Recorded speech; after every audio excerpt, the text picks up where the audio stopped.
Big Conversations, Little Bar, with your hosts Randy Florence and Patrick Evans, featuring candid conversations with the Coachella Valley's most interesting and influential people.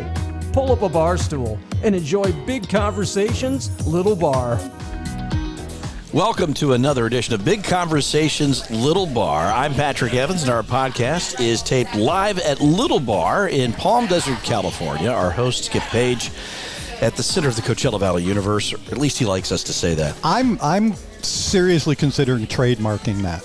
I think you're going to have to arm wrestle Skip to do that. I came up with it. Okay, it's still the best, the $9.50 cheeseburger you're going to get anywhere on the planet. I don't care where you go. We are here. My name is Patrick Evans, and that other voice you hear is my co-host, good friend, and occasionally sidekick, and incredible karaoke singer, Randy Florence, is with me today. You covered it all. Thank you. Yeah. Notice I said is with me today. Leaving it open. So I'd like to introduce our guest who is interviewing for a co-host position. Am I up? You are next up. You have suckered somebody else to come in. Thankfully, all the past people were not as good as me. Ladies and gentlemen, I want to introduce to you, this is really fun, an old friend of mine, Jeffrey Norman. Jeffrey is the Vice President of Communications Public Affairs for the McCallum Theater. That I am. Good. Well, welcome aboard. Well, thanks for having me. This is like making my whole month here. This is pretty fun. This is notoriety of the first order. Well, I know that you've worked for the McCallum. I've seen you sing. I've seen you sing. We sang on the same stage.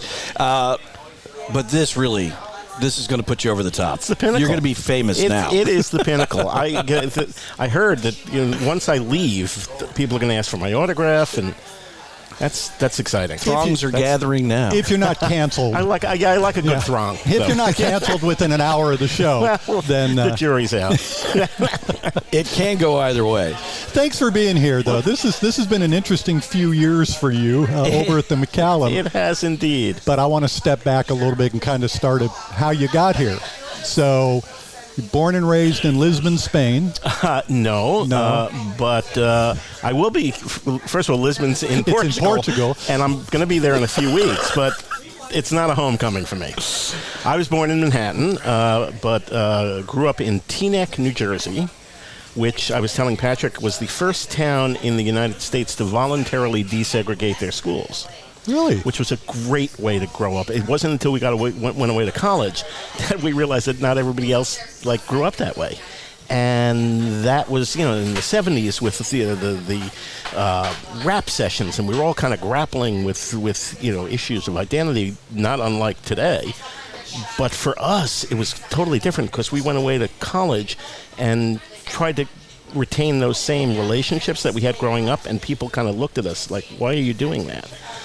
So it was interesting, but it served me well because then I worked in Newark, New Jersey for 20 years. So a lot of times it's kind of the opposite of that, isn't it? Where you leave a town, go to a college, which ends up being a lot more diverse and inclusive. Exactly. Where did you go away to college when you left Teaneck? So I went away originally to Ithaca College, and I was an acting major and decided that I didn't really like putting sets together, so that didn't last very long. I was like, I want to be on stage. and so I ended up going back, and I took kind of the long route, and I finally did graduate from Fairleigh Dickinson University, which has a campus in Florence Park, right? Right next to Morristown. Right. Yes. We used to call it Fairly Ridiculous, and it was. But I finally got that piece of paper. That's all it was about. And your degree was in humanities? Yes, which is as amorphous as they come. What were you planning on doing with that? It qualified me for so few things. So you were hoping to get a liberal arts after that. I was already actually working at the time, so I started my career actually when I finally realized that I liked to eat too much to actually be an actor, and I could do that and have fun in the community theater realm. I started working in politics and government, and I grew up in a home where my parents put a Kennedy button on me when I was 2 years old. And really? The rest was history. So I worked for a United States congressman for 3 years, and then I ran an office for a New Jersey state assemblyman for about 4 years, and then I decided, you know what, I'm really way too nice to be in politics. So there was never a chance you were running for office? But that's all I wanted to do when I was a kid. Really? I really wanted to make a difference. I wanted to do something, and then you saw how the sausage got made, and it was ugly. And this is, 40 years ago. I mean, now it's just... It's horrific with social media and all of that kind of stuff. It was 40 years ago, but it was in New Jersey. It was in New Jersey. From New Jersey politics. As they say, it's a contact sport in New Jersey. Do you know the old line that when I die, I want to be buried in Hudson County, New Jersey, so I can stay active in politics? That's good. I like that. Now, before we get away from this, you had a little bit of success as an actor. I did. I did a lot of community stuff. And well, wait a minute. You were named Outstanding Supporting Dramatic Actor in the National Stage Company show Speed the Plow. That is correct. Of what? Of what? David Mamet's Speed the Plow. Oh. It was the most terrifying show I've done, or I had done up until that point. It's a 3-character play. David Mamet has that rapid-fire, interrupting, kind of dialogue, and you have to, you can't put an extra or hem or haw in it. And so we drilled and drilled and drilled, but the director was kind of nutty, and we didn't even start blocking the third act until like 6 days before we opened. So we opened on a wing and a prayer, and the critic was there that opening night, and he gave us a great review, and then I got this thing. And yeah, Figured you'd go out on top? That would probably, yeah. Did you decide at some point that you wanted to be behind the stage instead of on it? You know what? What really happened was I really was enjoying doing the community theater kind of stuff. After I left politics, I was working for a gentleman who, it was the family business, and I was essentially a glorified assistant, but I was making more money than I had ever made before, and I was miserable. And as it turned out, his former business partner was getting involved. He was the founding chairman of this crazy notion to build a world-class performing arts center in downtown Newark, New Jersey. Now, this was, for me, this was around 91, 92. And there were horrible race riots in Newark in 1967. Yes. And nobody went back. Everybody who could leave left. And everybody who wanted to try to do something to fix it, to make things better, came in and then abandoned all their plans. Oh, the center of that city, there were still burned out buildings 20 years after that riot. Absolutely. Absolutely. Yeah. There were, we had a groundbreaking ceremony, and of the 7 elected officials who were there with shovels, 4 of them ended up in prison within 5 years. But we were the exception. So I got a chance to start all over, really, as a capital campaign assistant. I had been running a legislative office, but I knew I wanted to be in on this because it pulled together everything that I cared about. The arts and urban renewal and just bringing diverse communities together, and I got to work with the most amazing people. And so I was there 5 years before we built this. The New Jersey Performing Arts Center opened on October 18th, 1997, 30 years almost to the day from the race riots in Newark. Wow. And now I was there for 20 years. And it's thriving. It's doing all the. I used to write these funding proposals saying, one day there's going to be a neighborhood around here, and there'll be the first market rate housing in downtown Newark in 40 years, and that's happening now. Wow. And they just signed a deal with Lionsgate to work on an internship program to build a film studio there, and they just got a huge donation to build an arts education building. So, in Newark, New Jersey. In Newark, New Jersey, and people are living downtown. And last time I was there for the 25th anniversary, we ate dinner across the street at an Ethiopian restaurant. I mean, wow. I can't tell you how that does my heart. It makes me so happy. Somebody posted a picture the other day. We started an outdoor concert series. And we thought, if 100 people show up, it'll be great. by the time I left, it was up to about 2,000 people. People were leaving the late night, the places in Harlem just to come out to us because we were the cool place to be. And somebody posted a picture, and there's thousands of people in front of that art center, still to this day. And I see that, and I just get such a joy. I'm so proud that I had a chance to be just even the smallest part of that legacy. 20 years is a long time. And I mean, to be there from really inception, 5 years before the building is built, and then you spend the next 15 kind of ensuring its growth. That's got to be very gratifying. It's my baby. Can I tell you the one thing, and I talk about this a lot because people, and McCallum is really good with this as well, people don't necessarily understand the value of arts education. It's something that they got rid of in classrooms, years ago once they started the budget cuts. It's not the sports, it's always the arts that get cut. Yep. Every study known to man indicates that children learn better through the arts. They don't have to become actors or singers or dancers, but when you give them something artistic or let them know, hey, you read well aloud, or I'm sure somebody did that with you, Patrick. I just got sent to the principal's office for talking too much constantly. So. But somebody must have identified in you at some point. And what happens is that all of a sudden the back goes up, and the pride level gets stronger, and then kids want to learn. And they want that feeling again. Yeah. If that can be done through a song or through a dance move or through getting up on stage and acting or a visual art or something like that, that's important. In the NJPAC, we had a $3 million arts education program. We have a $1 million arts education program here at the McCallum. Two of the kids, and there were dozens and dozens that went on, but one of my kids went on to become the first transgender actress to ever be nominated for an Emmy Award. Just recently. Wow. Really? Yeah, MJ Rodriguez, who's in Pose. Yep. And another one of my kids, he walked into this place one day. Big strapping African-American kid, 16 years old. We cast him in a small role in Guys and Dolls. Next year, he played the lead in Ragtime. And then he went away to college, and then all of a sudden I'm picking up the New York Times one day, and there's his name. He's on this off-Broadway show. Then he made his Broadway debut in Rocky the Musical. Didn't last that long, but nonetheless. It counts. It was on Broadway. Yeah, and then he got a little show called Hamilton.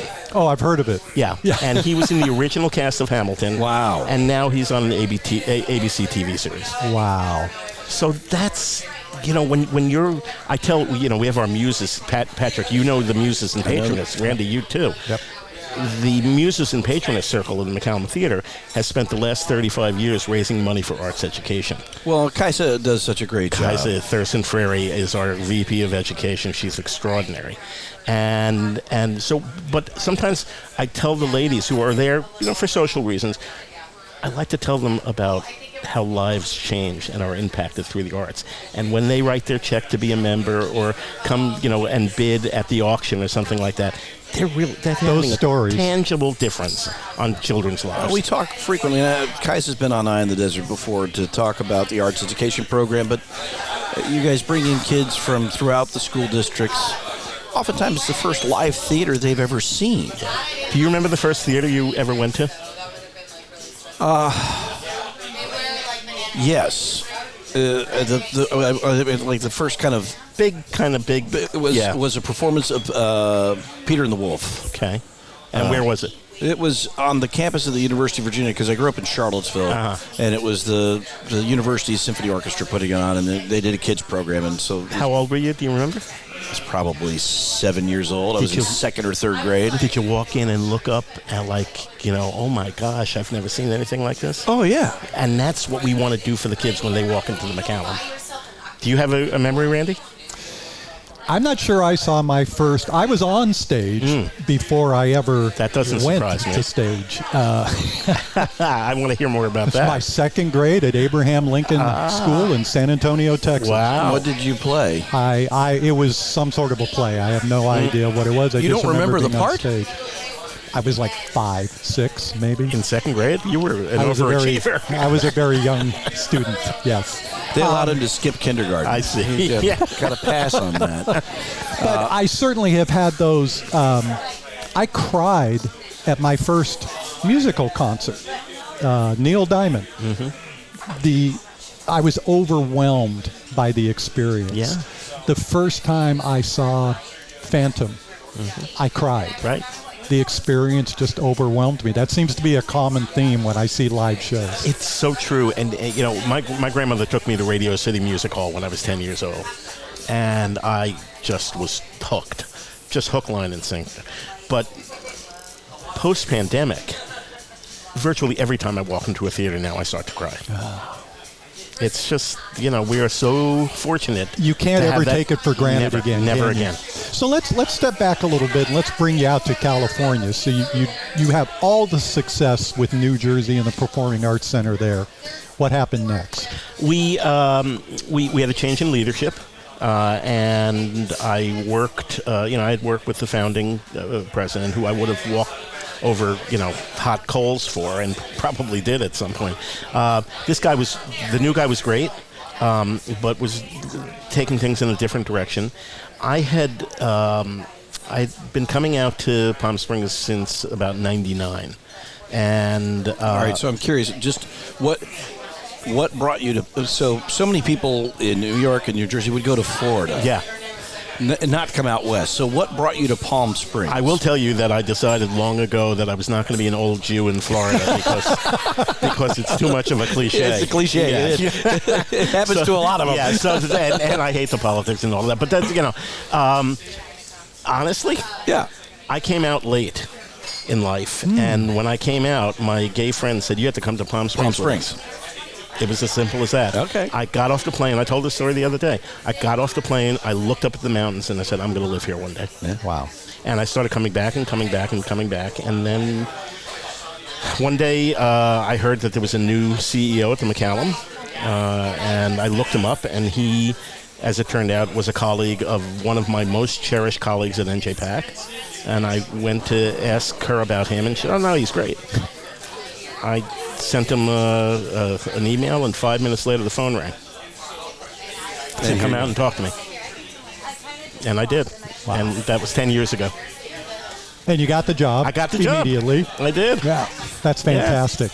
Yeah. So, first day at McCallum, what'd that kind of look like? Well, first of all, compare it to the Performing Arts Center that you have left. You know what? They're two completely different organizations. What I love about the McCallum is that it knows exactly what it is. We are, I always say, we entertain people and we educate children. Yeah. If I'm having a bad day, all I have to do is repeat that mantra to myself. We entertain people and we educate children. And that's what we do. And we do it really well. And we have a lot of people who come to see us 20, 30, 40 nights a year. Yeah. And this is the most, I don't have to tell you, the most generous community that I've ever seen. And people are willing to write checks if they believe that they're getting a quality product. And that's what we strive to do. Every now and again there might be a clunker on stage, but, you had a great night out and you saw all your friends. But not even more often than not, just virtually every night there's something cool going on there. Well, the programming is always amazing, and, Mitch does a great job, and that's why Harold kept reeling him back in. Mitch has been trying to quit that job for, 5 years now? I know. But it's great, as I edge closer to whatever my future is going to be, working with Mitch is like wearing a comfortable pair of shoes. He's a great guy. Yeah. He's a great guest on Island. We always have him in to come talk about the season, and he comes back periodically. And what I always like is he talks about Mitch's picks. Like he goes shopping for these shows. He's proud of those, and rightfully so. Yeah. And what I love about those, this is a series of shows that Mitch kind of really curates over and above the putting a season together is like putting together this complicated jigsaw puzzle, because there's certain amount of nights that the Palm Springs Friends of Philharmonic have, and there's certain amount of nights that Desert Symphony has, and then the Broadway shows book out this far in advance, and the classical shows book out 2 years in advance, and so he's putting all that together. With Mitch's picks, he gets to say, okay, I want to push the audience a little bit. I want them to experience something that they may not know about. But now, after all these years, I've earned the right for them to trust me. And so What was the biggest outside the box this year? Well, we have actually my favorite show last season was a Mitch's Pick, and it was called Hitting New Heights, and it was. Did you see it? Yeah. Well, yeah. I was ushering. I know. There, Yeah. So I think this podcast is a conflict of interest for you. that's one of us slipped money to the other under the table. Something's going on here. Trust me, I'm not getting paid for any one I of worked them. in Newark for many years. I mean, it's going to happen. Old habits die hard. I did get a shirt. I got a shirt, so that was okay. really Well, good. And that was Javier Munoz and the young lady's name is escaping, but it was 2 stars of Hamilton and In the Heights, and it was great. But this year, we're doing something called Industrial Strength Broadway, which I don't know if you guys have seen the Netflix documentary called Bathtubs Over Broadway. No, I haven't seen that. Go home and watch it tonight. It's about you must know about this, John. It's the head writer, one of the writers on the David Letterman show, used to have a running bit, which was Dave's record collection. And so this guy went out and scoured all these places for weird records. He found these records that they used to hand out at industrial shows. These industrials, they put together, it was all Broadway caliber performers. These major corporations would hire the guys that wrote Fiddler on the Roof, and the dancers and the choreographers and all that, and they would do this $3 million show for one night at these industrial conventions, and then they would hand out the record. So he found a whole bunch of these, and Bathtubs Over Broadway is about that. It was such a cool concept. So we're going to actually put that on our stage. We're going to put some of the footage from the documentary there, but we're also going to have live performances of what's one of my bathroom. Why I love my bath. This woman sings about how much she loves her bathroom. And then there's like the Sitco guy, and it's crazy. So we're putting that together with some local talent, and I'm excited about that. The other thing that we're doing, do you remember Carrie St. Louis, Patrick? No, that doesn't ring a bell. Carrie St. Louis was a young teenage girl with a stunning voice who won Open Call in 2004. Oh, okay. All right. And she's coming, and she went on to Broadway. Yep. She played Glinda in Wicked on Broadway. She's been in Kinky Boots. She just finished doing an off-Broadway show called Titanic. She came back last year to help judge, and also did a performance for the Muses at their luncheon. And she's having her one-woman show at the McCallum next year. And she said to me, I've performed in concert halls all over the world. This is my home stage, right here in Palm Desert. That had to feel good. Yeah, we love Open Call. Isn't it great? That is one of the great inventions that the McCallum came up with to really cultivate local talent, and kind of congratulate and say thank you to local talent. I have to be honest. When I first learned that I was going to have to sit through a talent show in my first year, I was like, please, Lord, take me now. Boy, was my mind changed. First of all, it's just so delightful to see people try so hard. But this is a product of our education department. So the contestants are there for an entire week, and they work with professional choreographer, music director, and our backstage crew. This is the time for them to really shine. The lighting designers, the sound designers, the makeup people, all of that. And then we do a video introduction of all of the contestants. This past year we had contestants aged 10 to 82. We had the entire Jocelyn ukulele band, which was just absolutely delightful. I mean, you can't sit there and not have a big smile on your face. And the town loves it. Oh, yeah. No, it sells out 3 performances every year. It's always great. Yeah. So we were really pleased a while back, whatever day this comes out. We had Gary Keefe on. The new chairperson of the McCallum. So tell us a little bit about what Gary's brought in so far. Let me count the ways. Gary is so extraordinary because he knows this business. This is his line of work. His lifetime has been in this business. Absolutely. So he's checking under the hood. He's asking a lot of questions and challenging us to think a little bit differently, maybe about the way we've done things. You may not see that immediately. Well, actually, you will see that immediately. We're gonna be adding shows in October. And the first show that we just announced, we are doing a partnership with Pappy and Harriet's. Oh, and we're gonna have an emo show. That sounds so cool. It's the emo orchestra. Yeah. So it's an orchestra doing emo music. Now I have to admit that it's out of my particular. I'll help you genre. out with that tomorrow. okay, yeah. I'm gonna have to Google that. My Chemical Romance, I think, is one of the groups, and yeah. And Do you know these things, Randy? I'm 20 years younger than you musically. That may be true. But I think that's really cool. It's really cool. One of the things that Gary said on our podcast was that he really wanted to start thinking about it more year-round. Yeah.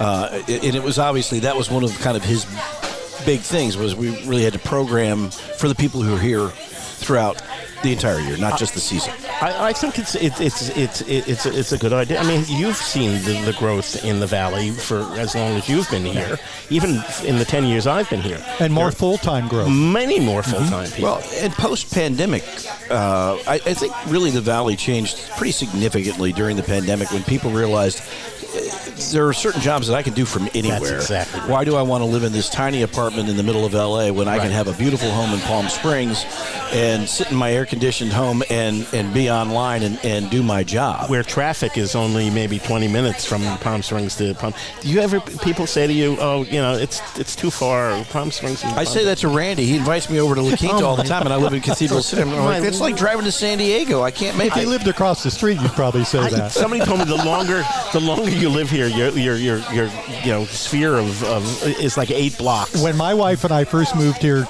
12 years ago, we were in Palm Springs all the time. About 3 years later, I thought, I'm not driving to Palm Springs. But what is that about? Like one day I had to drive from the theater into Palm Springs twice. And the second time I was like, ugh.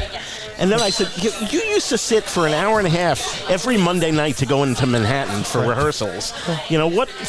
You need to get over yourself. Yeah. No, I'm very happy not being on the roads anymore. That works good for me. So I want to go back a little bit to what you had to deal with when we moved into the pandemic. I mean, everybody was impacted, but talk about specifically, Randy, tell us about when you found out. Well, so the world just started to shut down. We actually had the Muse's annual fundraiser the night before we shut down. And it was a Havana theme, and we had about 50 people who didn't show up because they were nervous. It also rained that night, so when it rains here, 50 people won't show up anyway. Absolutely. You don't want them on the road anyway. No, exactly. So I don't think anybody had any idea of the severity of what we were about to face.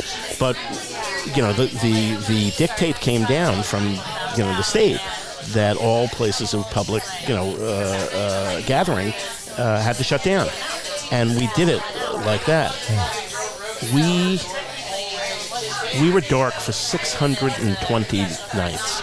Gosh. Even now when I talk about it, I get emotional because this, I've 30, what's your life? 40 years of my life I've been doing this, and to not, and especially here, because Patrick, when you go out anywhere here, you run into 12, 14, 30 people that you know. So a night at the McCallum is always, it's not only a great show, but you're hanging out with people you really like. You have to get to the McCallum early, and I always say you got to get there about an hour early because you want to have a drink in the lobby and say hi to everybody. Exactly. Because you're going to see a million people you know. Exactly. And long before you have to go take your seat. And to have that taken away was absolutely heartbreaking. It was hard on everybody, but I think in particular in an organization like the McCallum that depends on both ticket sales and support from the community, and when you're not providing a product, and we stopped doing Eye on the Desert for a good portion of that time because there were no arts or entertainment to promote. Right. So, and I've worked with a lot of different arts organizations, and some of which didn't survive the pandemic. So it's a real testament to the leadership of the McCallum that you guys have come out through this on the other side, and I think as strong or perhaps stronger. It's a testament to this community because the community sustained us during, we were all on half pay. Thank goodness we had our health benefits.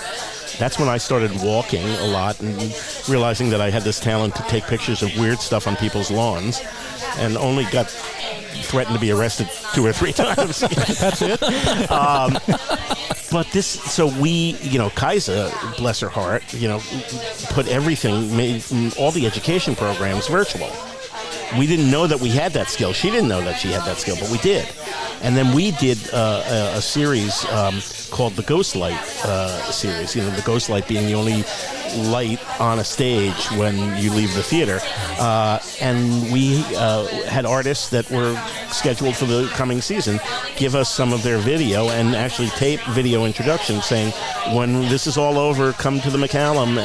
And we worked on that and we sent that out. And we kept in touch with people and we said, look, the need is still there. We're going to come out of this, and when we need you to know how much we want you to be there when we're back.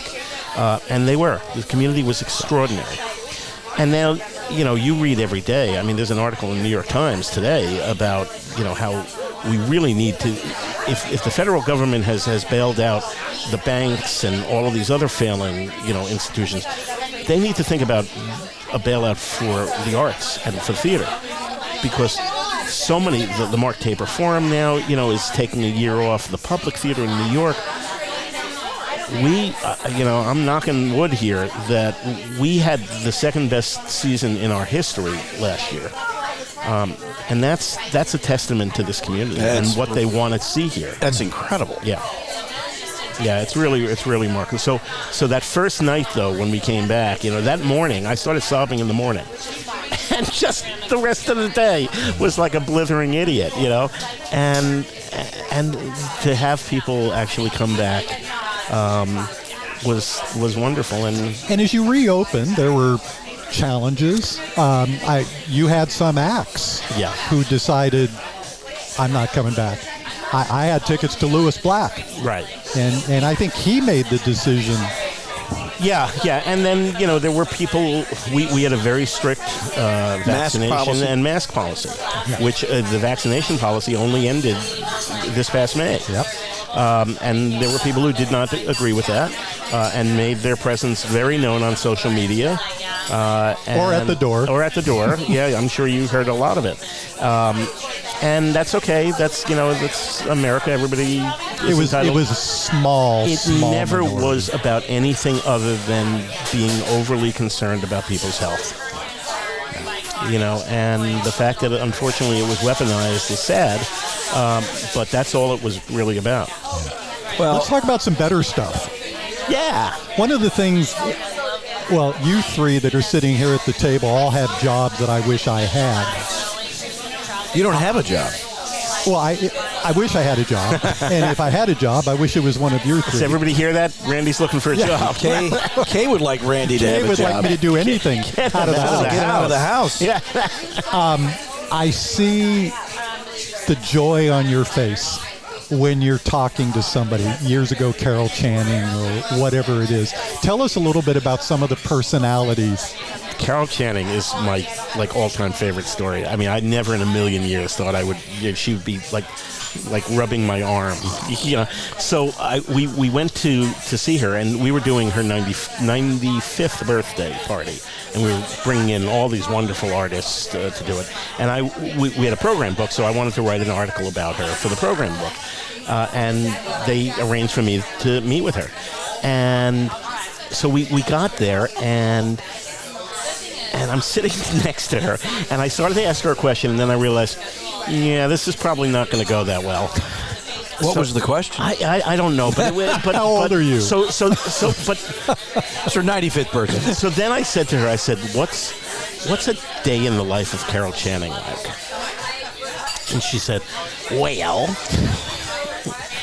I get up, and my trainer comes. And we go and we dance together, and we go 1, 2, 3, 1, 2, 3, and then I can see her eyes kind of go, and then she starts, and 1, 2, 3, 1, 2, 3, 1, 2, 3, look, we're dancing, which is from Hello, Dolly. right next to you. I'm sitting there, and she's singing something from Hello, Dolly to me. I thought, they needed a spatula to get me up off of my chair. I will tell you a very quick Carol Channing story that I think you'll appreciate. So we invited her on Eye on the Desert, and we were dealing with Harry, her second husband. And he was a delight. Easy to talk to. And he's like, "Oh, well, Carol would love to do it, and we'll do it. Do you have a car service?"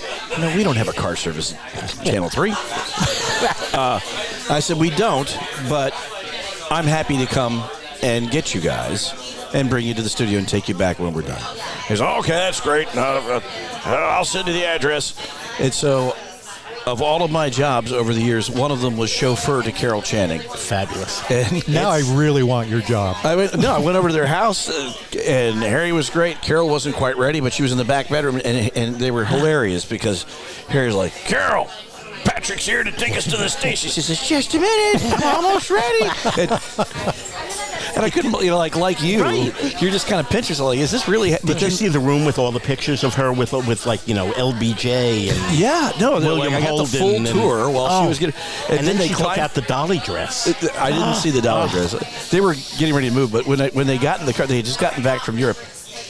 It's a 10-minute drive from where their house was to the TV. They were both sound asleep, like 2 minutes out of the driveway. It was hilarious. That's so cool. That you can't. I mean, It only happens here, but that's what makes this place special. Absolutely. And I would bet you had some really fantastic experiences while at the Performing Arts Center in Newark, but nothing that parallels what happens here. Can I tell you this little story? So when I told my new boss in New Jersey that I was moving to Palm Springs, he had actually been bi-coastal. He worked for a film production company, more than that, in L.A., so he was going back and forth. So I said, "I'm moving to Palm Springs." He says, "What, are you going to hang out with Ruta Lee?" Oh. So about a year later, I was at an event. Ruta Lee is sitting with Joey English. And I said, "Miss Lee, I said, I hope you don't mind, but I really need to get a picture with you." And I took the picture and I sent it to this guy, and I said, "You were right."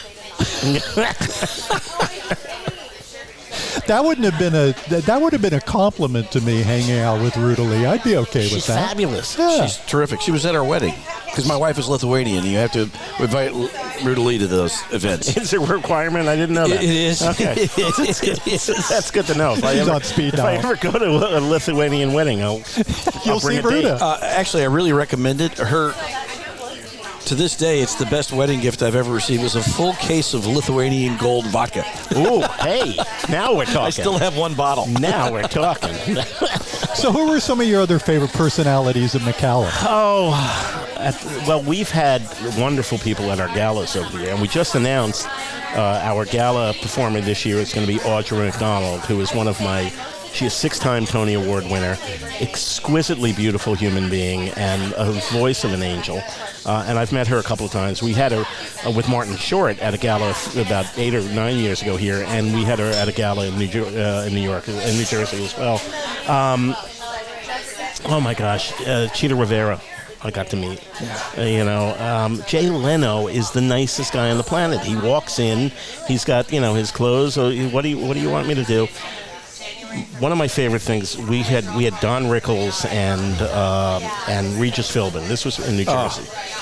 And so we managed to, I talked to the mayor's office, and we got them the key to the city. So I got, actually, the New York TV stations, which mostly ignored us, to come out and do stories on this. So everything went well. They did their show. The show's over. I'm leaving through the back because my car was usually parked in the back. And I passed by Don Rickles' dressing room. And he says, Jeff, come on in. Okay. And he says, was I okay? This man had been in show business for 80 years at this point. He pours me a scotch and wants to know if he was okay. You got to hang out with Don Rickles and have scotch. I have a picture of the two of us. He signed it. I don't want your job anymore, Patrick. He said, "No, Jeffrey has the best job." He says, to Jeff, "Go away, Don Rickles." I mean, I met him once when he performed out here, only because I was friends with Jerry and Rita Vale, and they were very good friends. The Vales, sure. the Rickles and Bob Newhart. Newharts, right? They were, yeah. They were always. I'll never forget. Don came out. He had changed into sweatpants, but he still had the rest of his tux on. And he came out and was talking to us. I was dating this girl at the time, and he looked at me and he goes, "Is it serious?" And we were both like, "Ah." And he goes, "Does the girl's family have money?" It was just the way his mind worked. Oh my! He was a pioneer of that kind of comedy. You know, him and Joan Rivers. You know, you couldn't beat on Rickles today. No. It wouldn't happen. No. But that's so cool. Yeah, it was. And you're right about. I had the pleasure of interviewing Jay Leno at one of the last times he performed at the McCallum, and he's just the easiest going guy. Couldn't be nicer. Just a regular guy. And that's, you know, frankly, I don't go backstage a lot. You know, I don't like to do that. These artists need to prepare, and they've had everybody at every theater, you know, try to do whatever. You know, nowadays with social media, we try to get some stuff that we can put up on social media if possible, but generally I don't do that. So the few times that I actually do, and they're nice, is cool. It's really cool. Martin Short, you mentioned again, and he's frequently here in the Valley. Yeah. He is just, that's another one who, the comic mind, how that, you know, it's like the Robin Williams kind of thing. I mean, he's so fast. Always on him. When he and Steve Martin are together. Oh, that's incredible. Yeah. I ran into him coming out of Costelli's. I happened to be standing up with Tuzzy singing Summer Wind, and I invited him over, and we ended up doing a duet. How about that? That's really cool. Yeah. Okay, now I want your job again. Yeah. Have you heard him sing Summer Wind? Yes, I've been very close to him when we he were in sang the same. We were in the same continent. Well, he was a mentor. I was a contestant. I came in second by one vote. Yeah, now let's talk about that. Let's talk about that. So if you'd had a little better coach, well, he wasn't my coach. No, I had a great coach. I did. I really had a wonderful. Oh, he had a great coach. No. You weren't his coach. He had a great coach. He would have come in 5th or 6th out of 4 people if I had been his coach. No, but obviously you love to sing, and that was for Desert Ensemble Theater. Which is a great little organization here that does some really terrific cutting-edge play stuff. They're great. How did you get involved? But you seem, obviously you've done acting, you perform, but it's still in your blood because I can tell you really love to get up and the audience loved it. Although I would tell you that I was standing up there and I thought we were having an earthquake, and then I realized it was just my legs were shaking. Ooh. Because it had been a while, you know. Now, Jerome Elliott, who is the artistic director over there, I've known him for a while, and he said, we're doing this thing. I was actually in a car in a rainstorm somewhere on the East Coast, I think, when he called. And he said, would you do that? And I said, yeah, why not? And it was so much fun. It really was. I've been lucky. I've been in 2 shows since I moved to the Valley, which, you know, in 10 years, it's not a lot, and I haven't really been on stage now other than that for about 7 years, but I did 2 shows. I won 2 Desert Theater League awards, so I think I should probably quit while I'm ahead. No, you need to do more. You need to do more. I just auditioned. They actually had a kind of a group theater audition for about 8 different theaters here in the Valley, and I got a couple callbacks, so we'll see. You know, we'll see if we're going to have. Do you just sit in your office at the McCallum all day going, damn it, I just want to be on that stage? No. You know what? I recognize my limitations. But, you know, I think for someone like you who does really enjoy being on stage and knows what that's like, it must come in pretty handy in the job that you do have.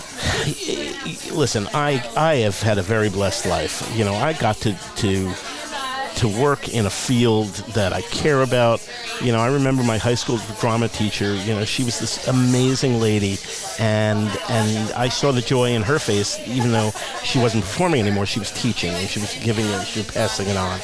If I have the opportunity to have passed on anything that I've been privileged to have, that's a great way to hang out during the day, you know? I mean, I'm very, very fortunate, and I think it does help to have a passion for, and I say that to kids all the time. Find what you love. find something you have a passion about. So many people, are just unhappy and they turn into bankers for 39 years. And you understand, but if you can find something that you really have a passion for, the hours fly by. Yeah. It is true. I mean, a lot of people just chase the dollars. Yeah. And there were a lot of different things I could have done that were more lucrative than television. And totally. I'm sure, a lot of things more lucrative than nonprofit. Nonprofit work. Yeah. Randy found lucrative work, but he didn't like it. You didn't. How many days did you not like going to work? 5 out of 6. All out of all? All out of all? But with your personality, though, you probably just figured out how to make it. I found a way to. I found out how to have a good time doing what I was doing. Yeah, and that's the important thing, too. I think it's passion and it's attitude. Speaking of passion, we got a few more minutes here. I want to talk again about the McCallum. Such an amazing, you talk about what it means to this community. It does mean something to this community. You can feel it when people come in. Last year, I want to encourage anybody who's listening, if you have time, one of the best things you could do in this valley is to volunteer at the McCallum. The opportunity to see some shows is fantastic, but the opportunity to be around the theater every night. I'm guessing if they're listening to our podcast, they have time on their hands. But they've got a lot of time. Yeah. Probably. The most excitement that I saw last year was in the lobby the night of the Charo show. Oh. It was on fire. Yeah. By all accounts, the Charo show was one not, and I missed it, but it was one not to be missed. Well, let me tell you. The lobby. Yeah, the lobby. And we actually had a private event for donors the next day with her. I mean, she was coochie-coochieing from the minute she walked into the room. I've never seen a woman with so much energy. The number of she stopped and queens dressed as her that night. You gotta love it. I it mean, was crazy. We're hoping the same thing happens with the Cher show this fall. But she made everybody feel special. And this is a woman who's been doing this 50 some odd years. She made sure everybody who wanted a picture with her got a picture with her, and everyone she was posing like it's the first time she ever posed for a picture. It's just remarkable. But thank you for talking about the volunteers, because our volunteers are the lifeblood of our organization. The amount of money that they save us every year, is incalculable. But they are also the first greeting that people get when they come to the theater. And people will sometimes complain about the show or something like that, but they will always say, but I was greeted so well there. And so if anybody is interested in becoming a volunteer, we absolutely need volunteer ushers. Go on to McCallumTheater.org and click on the volunteer portal there. You can fill out an application. They'll get back to you. We'd love to have you. And they've got pretty low standards. Yeah. So you got in. I got in for the entire last year. Yeah. We got very lucky with somebody with your credentials, my friend. That's the wonderful thing, though. You talk to some of your fellow volunteers. Oh, yeah. These are all accomplished people who care about arts and culture and have great backstories themselves. Yeah. That's exactly right. Talk a little bit about the upcoming season. I know we're kind of in the lull of summer here, but the new season's been announced, and there's some really great things, and some new things, and some old favorites coming back. We have a great Broadway season. We've got the Cher show. We have Pretty Woman and Mean Girls, which I saw in New York, and it's really fun. We have Les Mis back for the first time in 3 decades. It has not been. I can't wait. It's my favorite musical. You talk about crying. Right? For me, Les Mis is just, I know perhaps some people think it's a little cliche, but I love it. Some people say, it's too depressing and all that. It's just, the theatricality is just, and this particular production, they use a lot of projections and stuff like that. It's innovative and really interesting. And then Chicago, which is always fun. We have a salute to John Williams with a full orchestra. 2 nights of that, which is going to be fantastic. All of his movie scores are going to be done live on our stage. The Valley loves those shows, don't they? Yeah, they really do. Yeah. We have, my goodness, we've got all the divas coming back, Kristen Chenoweth and Patti LuPone. We've been doing for the last several years a National Geographic speaker series. Yes. Apparently, National Geographic pulled their name from this series, or I think, I'm not going to speculate. but our city was one of the ones where it was pulled. So Mitch went and curated his own adventure speaker series. So we're going to continue in that vein. The first one is going to be Sir Edmund Hillary's son. We're bringing in from New Zealand, and he's going to speak to the audience, and those things are really interesting, and they've done really well for us. They started out a little slow, but now we're packing the houses with those. That's fantastic. So we've got the 10 Tenors will be back. Right. Pink Martini will be back. Everybody loves Pink Martini. They're fantastic. Everybody loves pink. Yeah. Well. Yeah. But and it's interesting.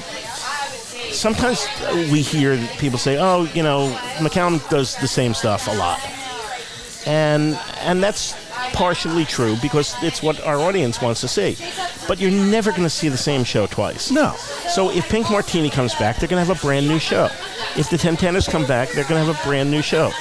And so come on down. It's worth seeing them again. If you love an artist, you want to see what they. You know what we also have? I'm sorry. We have the last final concert tour of the Manhattan Transfer. Oh, their farewell tour. Yeah. So I'm going to be there. I'm not going to miss that. I love them from the first time I ever heard them. I actually watched their TV show. Oh, remember that? That's right. They had a summer replacement series. They did. Yeah. It was good.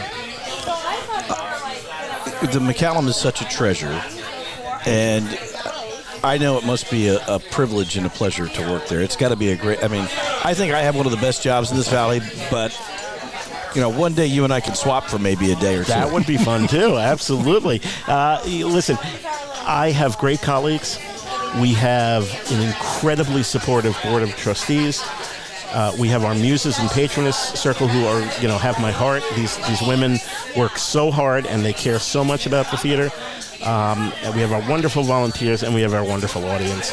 And that's just a recipe for success. And again, it's a privilege. Well, it's an intimate experience. You only have 1,127. So it's a great place to go see a show, any show, because you're right there. Not a bad seat in the house. No, it's a fantastic pillar of this community. And thanks for the part that you've played in it. You've brought a lot of the stuff to the valley, so thank you for that. It's I when I moved here, I knew 2 people.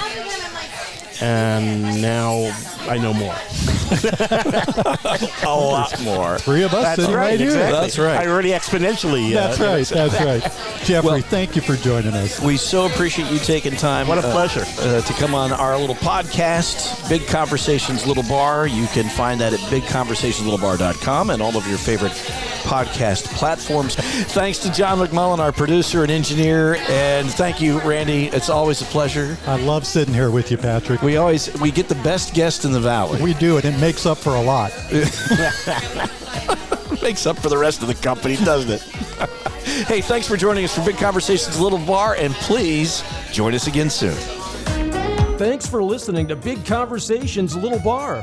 Join Randy and Patrick next time as we keep the conversation going right here on Big Conversations Little Bar.